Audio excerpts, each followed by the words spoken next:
Hi guys, welcome back to my channel. My name's Amy and today is the April wrap-up. So here I have the stats for you guys. I read 13 books in April, 4 fantasy books, 6 romances, 1 classic, and 2 literary or general fiction books. The total page count, if you guys care, was 5,571 pages. That's a rough estimate. I just took all the page numbers from Goodreads. Coffee today, my regular.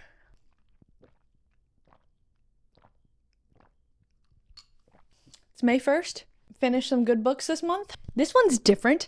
I have all the new books that I've read this month on the pyramid. Duh.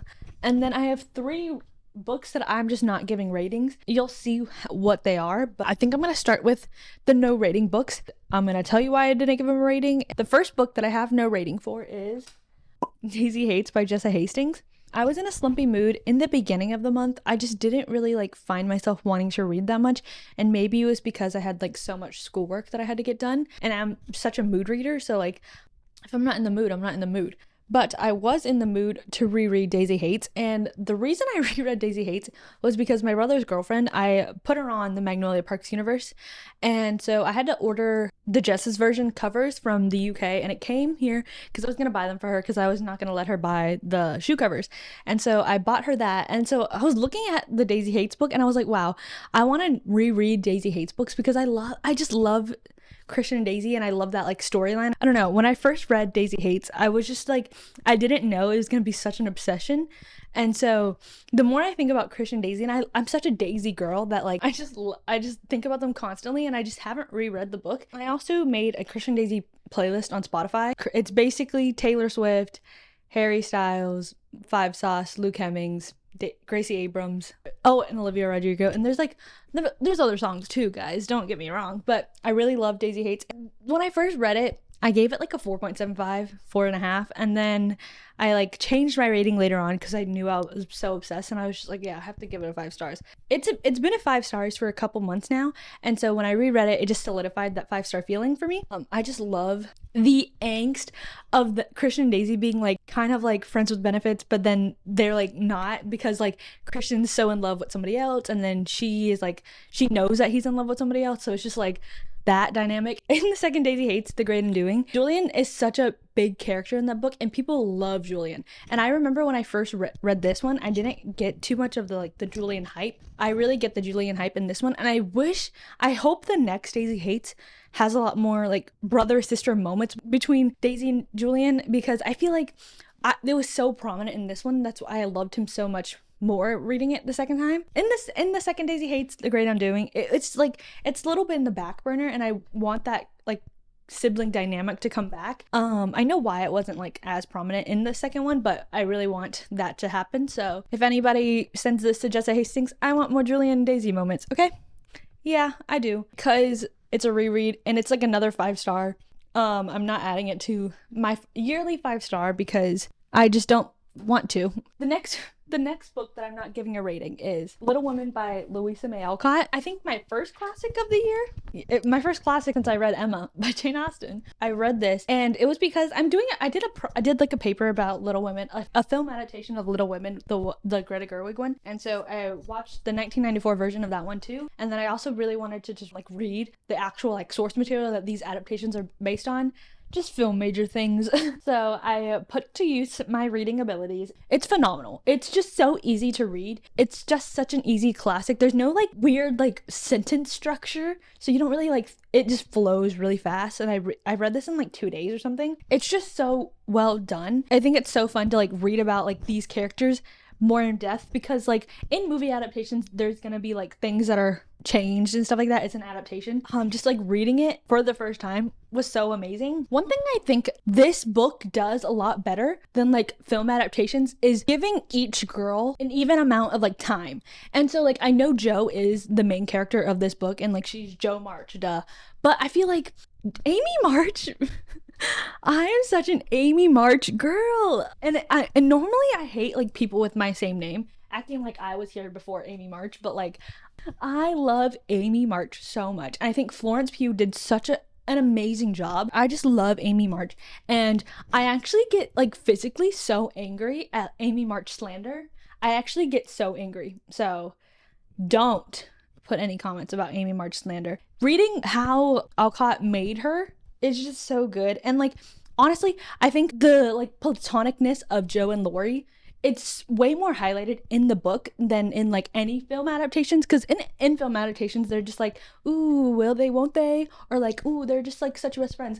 And I feel like Gerwig did this too, and so like that's not like the perfect adaptation. Joe does not want Lori whatsoever, like any way. And yeah, there's some like outdated like feminist like things in here, but it's very moving for its time. And I did a lot of research on Alcott, so I feel like so more like connected to this. She didn't want to marry off the girls, and so the second part of the book, this is split up into 2 parts. I don't know why I'm giving this whole dissertation about this, but the second part of the book, but the first part did so well that like she started getting mail, and like in her diary she wrote that like, oh my god, why are like all these people asking me who the girl is gonna end up with, like what, like as if marriage is like the only thing. She fed into that, and I just like the book, and I'm just not gonna rate it because I feel like I can't. I just love the story so much, so I'm not rating this. Next not rated book is Happy Place by Emily Henry. My favorite Emily Henry book. If you watched my funny story reading vlog, this is still on the throne. I love Happy Place, and I had canon Harriet as the oldest immigrant daughter. And a lot of people are like saying that like if you're an older sister, a lot of older sisters really liked Book Lovers.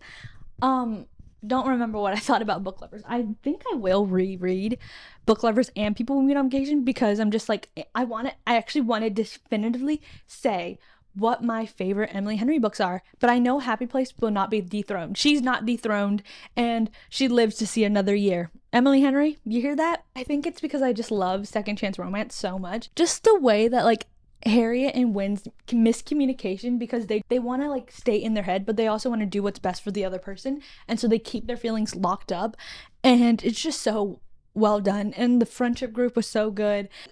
It's just amazing. I love Happy Place. So Happy Place, 5 stars, but it's not counting towards my 5-star reads of the year because it's a reread. So these are the 3 books that I'm not ranking on the pyramid. They're in their own little section over there, but phenomenal books. Now we're on to the actual pyramid. So the last place book on the pyramid, and the worst book that I read this month, is Wild Love by Elsie Silver. Yeah, I can hear the booze. I can hear the booze. Okay. Wow. The thing that I put on my Notion page, absolutely unhinged. Okay. I thought everyone was so bland in this book. They had no personality. Our 2 main characters are Ford and Rosie. Ford's best friend is Rosie's older brother, so that's how they know each other, and like that dynamic, like Rosie's like the annoying younger sister type of thing. Ford is a billionaire. Shocker. Whose channel are you on? My channel. I only read about rich men. Ford's a billionaire, and then he's like starting up this like producer music thing in Rose Hill.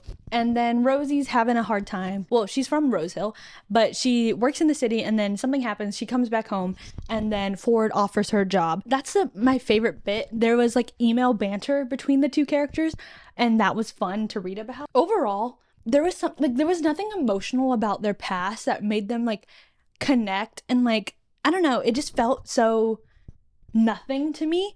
And this is almost 500 pages of just nothing. Ford was so bland. He had like no personality to him, and like his dialogue was just so bad, and I was just like, what are we doing, guys? Like 500 pages and nothing's happening. No emotional toll. Like nothing was like keeping me invested in these characters. And I honestly don't know why I didn't DNF it. There were just nothing to them. Rosie was kind of like annoying, and like she was like a little like childish, but like I can get over that a lot of the time. The sun hates me. The sun absolutely hates me. The only positive thing I have to say about this book was the banter and Ford's like situation. He donated sperm when he was like 19. A few years later, his daughter comes up and he's like, I need your help. So that was like the only good part of the book, and that I only really enjoyed. This is my least favorite Elsie Silver book, and like it's not hard to please me. So I don't know why this didn't please me. So I gave this one 2 stars. I just did not like it. The next book I have is The Bridge Kingdom by Daniel L. Jensen. Okay, this is so petty. The beginning of this book was actually so bad. It was just so bad. Basically, In this book, we have our main character, Laura, and she is a princess and of this kingdom. And so there's like a treaty to make sure that her or her sisters is getting married to an enemy king that is in charge of this thing called the bridge. Like his nation's in charge of the bridge, and then they're not in good terms, but they make this treaty a long time ago to like hopefully like have everybody on a good note, because even the citizens don't like each other, so it's just like very like divided in that sense. So Laura is she's a trained badass. She was just so annoying in the first like probably 50 pages, maybe even less, but like it was just like such cringe dialogue. But she was like, I'm gonna kill all the enemies, like I'm gonna kill that guy, I'm gonna marry him just to kill him. And I was like, girl, I don't care, please just get into the story.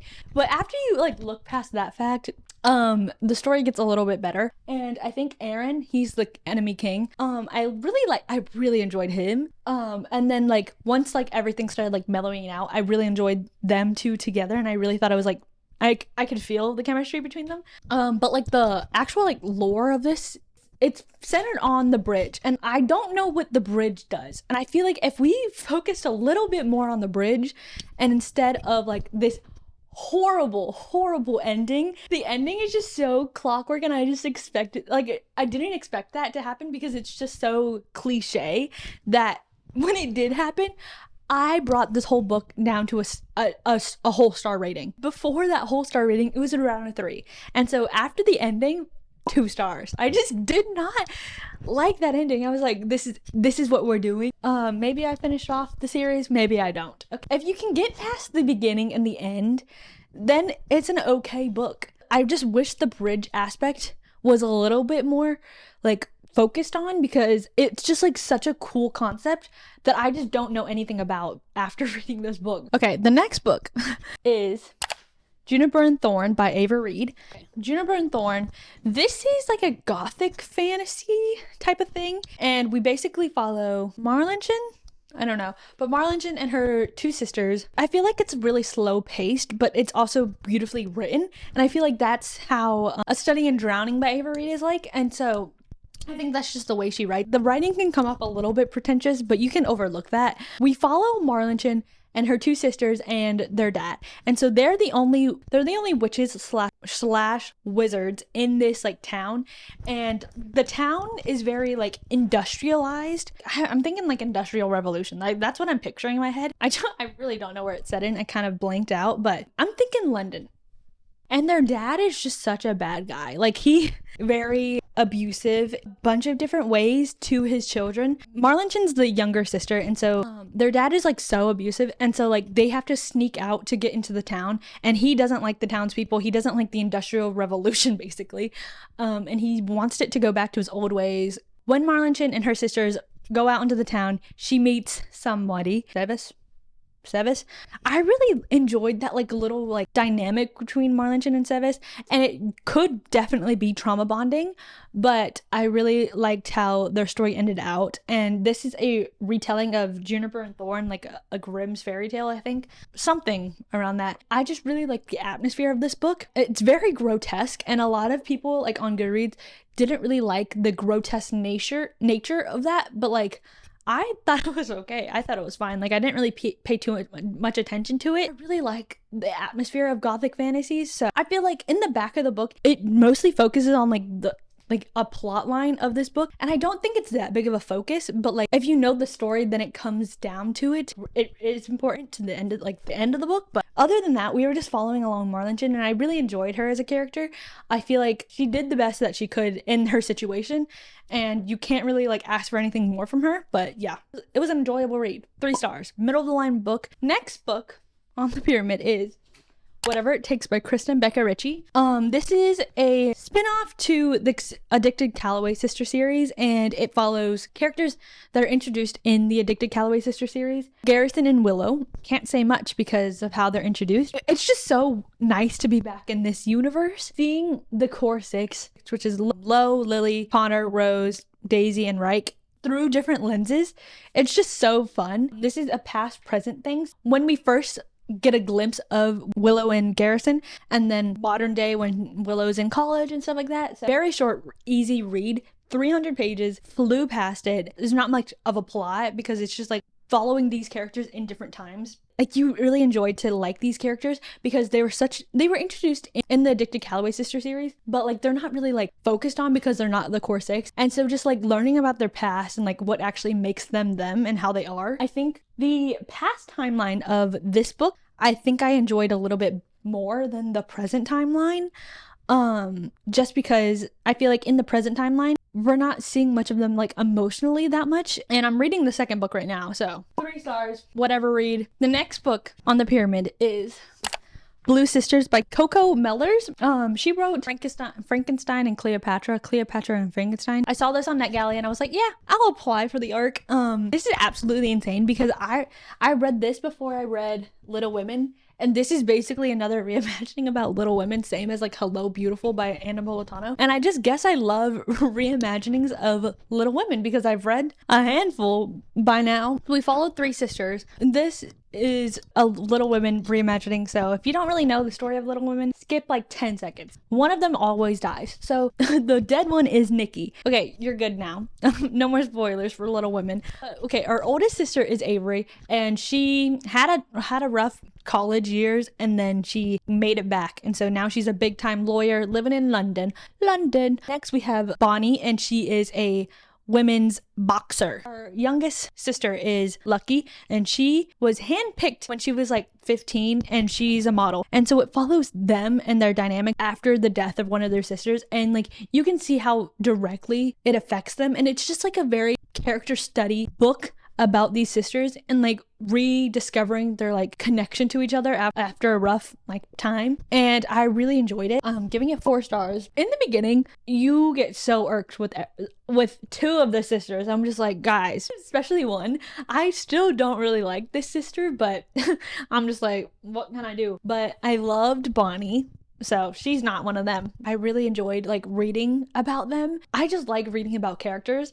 And so when this comes out, September 3rd, read it. Next on the pyramid is Just for the Summer by Abby Jimenez. I love Just for the Summer. I really enjoyed Just for the Summer. I think the characters are so complex, especially Emma. And I really enjoyed her character. She is, if you listen to Tortured Poets, she's basically the bolter. She is the bolter coded. And I really liked our main guy. His name is Justin. I really liked Justin. Their relationship was cute, but I liked them as characters more than I like their relationship just a little bit, and so that's why I'm giving it 4 stars. There was an immaculate quote: "Sometimes I feel like the seasons could come and go and come and go. 100 years could pass, 1,000, the ground could collapse under us, this house could crumble and go back to the earth, and we would still be standing here frozen in time because every second I'm with you is eternal. I've never felt anything like it."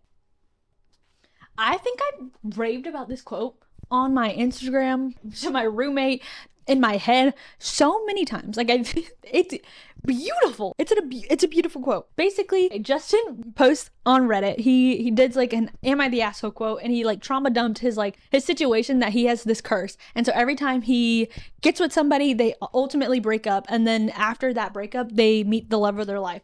And so Emma reads this post and she's like, "Oh my god, I have that same problem." They get in touch and they're like, if we date, then it cancels out the curse, so we should date just for the summer. I really enjoyed Emma and Justin's character because they went through something in this book, not like wild love, but they went through something so emotional and so like impactful to their character that it's just like it felt so real. And Justin's he's a very happy guy, and like he like pulls off that he's just like so happy all the time, even though he's like some stuff going on with him. He's so like in tune with everybody else. He just wants to take care of everybody else. So he's an acts of service, love language guy. Emma, she's very bolter coded, like I told you, but she had a traumatic childhood, and so that really like it hinders her experience with connecting with other people. And so she's a travel nurse, so she's staying in place that much, so that's like contributes to her like fear of attachment as well. I think the 3rd act breakup in like that area was so needed to like make sure that they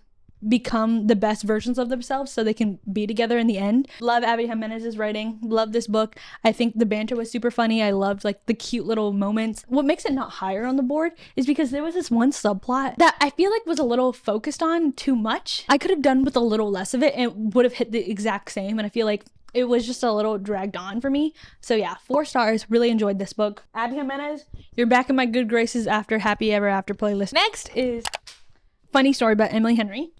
Yeah, what can I say about Funny Story? I really enjoyed the book. I think it was such a well done book that I love it so much. I'm gonna put in a clip of the premise of this book so I don't really have to explain it again, because I explained it once, made a cute little like edit for the thing, and I'm done with it now. They're just getting to know each other a little bit now, because basically the premise of the story is Daphne, she was with this guy named Peter. They were engaged. Peter has a childhood best friend named Petra, and Petra was dating Miles. The whole Daphne and Peter relationship, they were like, oh yeah, Petra and Peter are just like, they're childhood best friends, you don't gotta worry about that. Fast forward, Peter and Petra are together now, so Miles and Daphne are separated from the partners. Daphne moves into Miles' apartment because he needs help with the rent, and then she's got nowhere else to stay. So okay, Peter and Petra are getting married, and so Miles and Daphne RSVP to go to the wedding, and then Daphne slips that her and Miles just happen to be dating. So that's the story. Regarding the characters, Miles is such a guy. I actually loved Miles so much. There was one thing there's actually two things that I didn't really enjoy about him, but that's like cosmetic. He wears Crocs and he has a beard. So I was just like, could do without the beard, Miles. So I feel like he could have been a little bit more like out there with his emotions, especially towards Daphne. That's the only like critique I have about Miles. I really enjoyed the side characters in this book, very well done. I really enjoyed Daphne. I think she was like, I connected to Daphne, but like I didn't connect to her as much as I connected to Harriet. But that's just like me comparing. I love the plot lines that we went through this book. I think the third act conflict was so almost irredeemable for me, and that really like hindered the experience of the book. And while like it works out in the end, I just felt like we could have done a different third act conflict, because this third act conflict absolutely ruined me. Why did this absolutely ruin me? Like I was about to run over Miles with my car. Don't even have a car up here, but I was about to run him over. I was like, surely not. Like, how is Emily Henry gonna bring this back together? I'm happy it worked out for them. I just don't think these love proclamations were as well done in this book than in Beach Read or Happy Place. And I really go in depth into that in my reading vlog. So that's like my last video that I uploaded. But I didn't really like the third act conflict that much, and even though it gets resolved, I was just like, okay, whatever.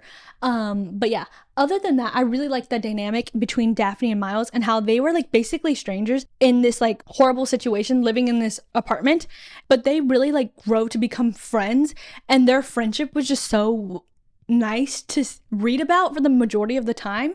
And then they became like something more. And so I really like that natural progression between them, from strangers, lovers to friends, and like letting go of like their like traumatic exes. Really enjoyed this. And I really liked the town's people like view about Miles, and how Daphne really enjoyed to love the town that she's in. Because in the beginning of the book, it's just like, oh my god, how many days until I can leave this town? And then it progresses to like her really enjoying her time here because of the friendship she's made. And it's just really beautiful, because she was like kind of like an outsider in this town, and so like she really finds her place, and I really enjoyed that part of the book. So really like it. Why am I about to tear up? But yeah, 4 stars. Really enjoyed this book. If you want to know my ranking for Emily Henry books, it's Happy Place, Beach Read, Funny Story, Book Lovers, People We Meet on Vacation.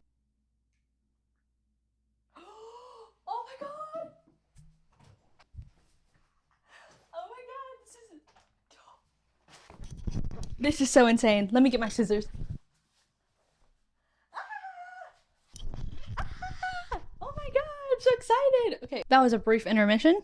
When did this get delivered? Holy smokes, that's insane in the membrane. Okay, next book on the pyramid is Brandon Sanderson's Mistborn. This was my second Brandon Sanderson book, and I knew I would really enjoy it because it's basically a heist. Like, I think the world building in here was just so well done, and it's just such an insane concept, because basically we follow our main character, Vin, and she is like a 16-year-old girl in a bad situation. And so basically she lives in like the slums, which encompass like all the ska, and the ska are like the working class people of this nation, and then there's also like lords and other like higher people that like party and stuff like that, regency, like Bridgerton type of thing.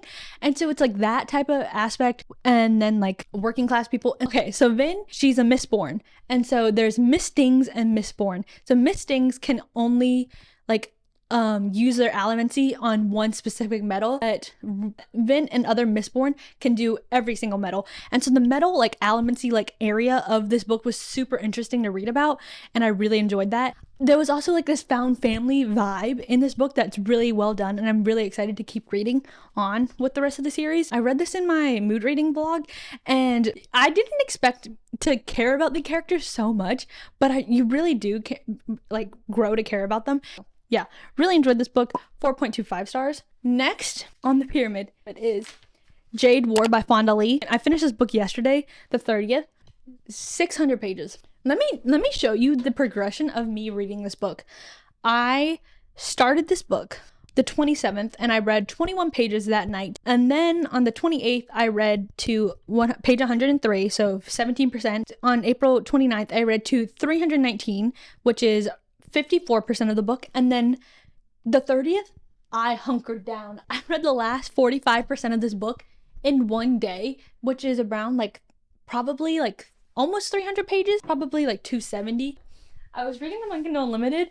I just had to buy the copies of them. So they came today, like you just saw. I read Jade City probably July 2023. The world is so like crazy to be in, but it's mostly focused on like the politics of the clans and their dynamics in Kekon. I feel like the first half of this book, I was just like reading through it because I just didn't really remember too much of like Jade City that much. Like I remember like what happens in the plot lines, but there's just so many characters and character names and like different dynamics in this political world that you have to remember. Fonda Lee, she writes very descriptive writing. It's like to the point where it's like a little too descriptive, and I'm just like, okay, could have done without that. We basically follow the Caw family, and I can't give you a rundown like who exactly we follow because it is a spoiler in Jade City. So this is the second book, and in the first book I wasn't like really too connected to the Caw family whatsoever. I just didn't really care, and I was just reading about it because it was just like a fun read. I feel like I didn't really care about the characters too much, and then I just started like weeping, and I was just like, wow, I really do care about these characters. So the first half I was just like, okay, the Caw family, like we're back in their heads. The second half was like, I got slapped in the face. The second half of the book, so good.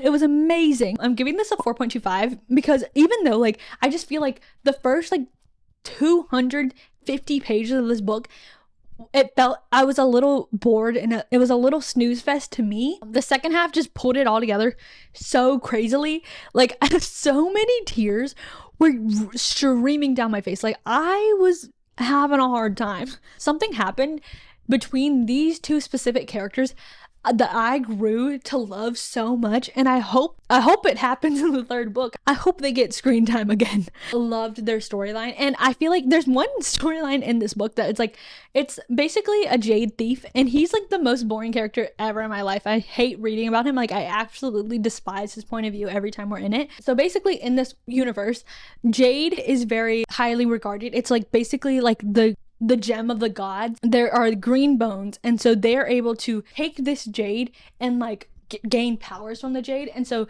there's different clans inside of Kekon, which is like the main exporter of and only where jade is found. And so there's different clans, like mafia groups, like that type of thing in this. And so we follow the No Peak clan, which is the Caw family clan, and then there's rival clans and stuff like that. Our main enemy is the Mountain clan, but there's also like more dynamics between other countries and like other actual like political things that happen in this world, because there's a drug called Shine, and then if you take Shine, then you can kind of get some of the greenbone powers from the jade. And so everyone is trying to get Shine, they're trying to get jade, but like the green bones know that this is highly sacred, and so they're just like, why would we want to export jade around other people when this is like so ingrained in our culture? Insane politics in this book, absolutely. Like I feel like this is the most political book I've ever read in my entire life, and I feel like the equivalent of reading these politics in this book is like reading the news. Like it's insane. Like it's just so thought out. Sobbed a bunch in the second half. What can I say? Really enjoyed this book. Very good adult fantasy book, and I can't wait to read the third one. Third one, absolutely massive. 700 pages. Yeah, insane in the membrane. Fundily, what a world. My favorite book of the month, which was Us Against You by Frederick Bachman. This is the second book in the Beartown series. I don't have it. I have the first one though. I can't really say much because it is a second book. I'm coming out with a video and it's gonna have more in-depth thoughts about Us Against You. All you have to know is that I gave it a 4.25 stars and I gave Beartown a 4.5 stars. So I feel like I liked Beartown a little bit more. Then there's also same trigger warnings, so rape, homophobia, and all that stuff like that in both of these books. I feel like Beartown followed a little bit more of a plot. Us Against You, it doesn't follow as much of a plot as Beartown because we're directly in the aftermath of what happens in Beartown and how that directly affects the town of Beartown. You see that in the form of like the hockey team. Okay, there's a rival hockey team called Head, H-E-D. We follow that dynamic between the hockey teams, and the Beartown hockey team is not doing so well. Like we're really struggling, and so we're about to close the club down. We try to like bring back the hockey spirit of Beartown. In this book, we basically follow the characters in the town.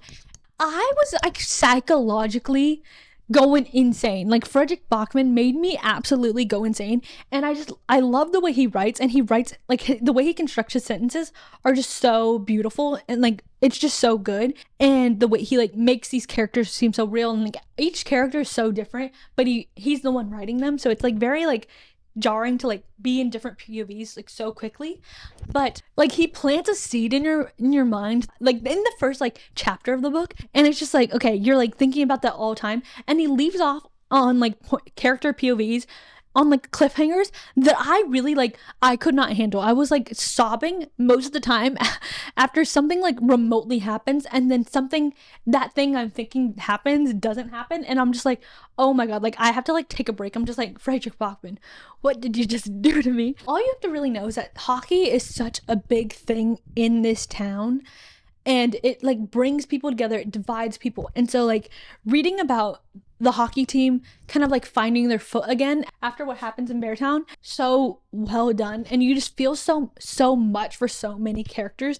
I just love this series, and I cannot wait to read the third book. Why are the third book in these two series 700 pages? Why are these books 700 pages? Why is Jade Legacy 700 pages? Why is The Winners 700 pages? Here's my wall. Here's all my reads for this month, the 13 books I read, my favorite books of the month. Amazing reading month. I just actually can't get over the way Jade War made me feel.